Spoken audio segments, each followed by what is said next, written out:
Chaque année, nous travaillons, cette année d'ailleurs avec un peu de retard, le projet de loi des finances initiale pour l'année suivante. C'est cet exercice qui a commencé avec des conférences budgétaires où chaque département, sur la base du débat d'orientation budgétaire et du document de programmation pluriannuelle qui a été élaboré, va venir en présenter et discuter les grandes orientations de son budget et sa cohérence avec les orientations du Premier ministre, les orientations des politiques sectorielles, ainsi que par rapport aux grandes orientations du chef de l'État. C'est à cet exercice que le ministère des Travaux publics s'est plié au plus haut niveau, parce que le ministre a décidé de venir lui-même accompagner son équipe et introduire la session. Et c'était un plaisir pour moi de revenir aux équipes avec lui pour parler des quelques orientations que nous avons reçues spécifiquement cette année en relation avec la rationalisation des dépenses budgétaires. Il y a des rubriques que nous avons été instruits de revoir à la baisse pour s'assurer que le levier d'action du gouvernement soit augmenté. C'est le cas de la rubrique carburant, c'est le cas de la rubrique frais d'émission.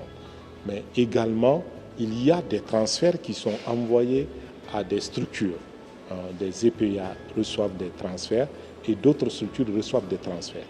Il y a besoin de rationaliser ces transferts en relation avec les résultats produits et l'impact pour la population guinéenne. Donc ces éléments d'orientation ont été donnés. Spécifiquement pour un département aussi technique que les travaux publics, nous avons également insisté sur la programmation des frais liés à la supervision des travaux publics. Parce qu'il ne s'agit pas simplement d'avoir un projet d'infrastructure, le coût du projet d'infrastructure, mais il faut également que le bureau de contrôle qui va être mis pour superviser la réalisation correcte des travaux puisse être pris en charge. Très souvent, malheureusement, cette prise en charge n'est pas certaine et cela explique certains retards dans les travaux, donc nous avons insisté sur ces aspects également. Dans le cadre de la préparation du budget 2024, il est prévu, comme chaque année, l'organisation des conférences budgétaires. Et au cours de cet exercice, chaque département ministériel, chaque institution républicaine passe devant une commission pour défendre les grandes lignes de son budget.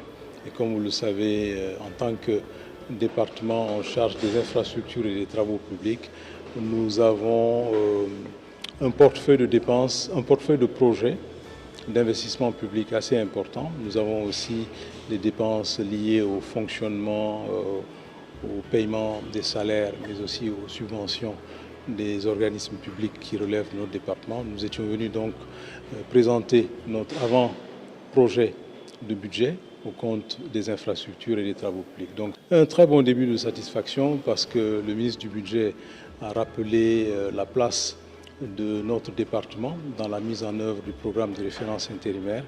Et comme vous le savez, l'axe 5 du PRI consacre la place des infrastructures, des travaux publics dans ce secteur. Donc nous avons le soutien du ministère du Budget par rapport à la préparation de notre budget, mais aussi par rapport à sa mise en œuvre en 2024.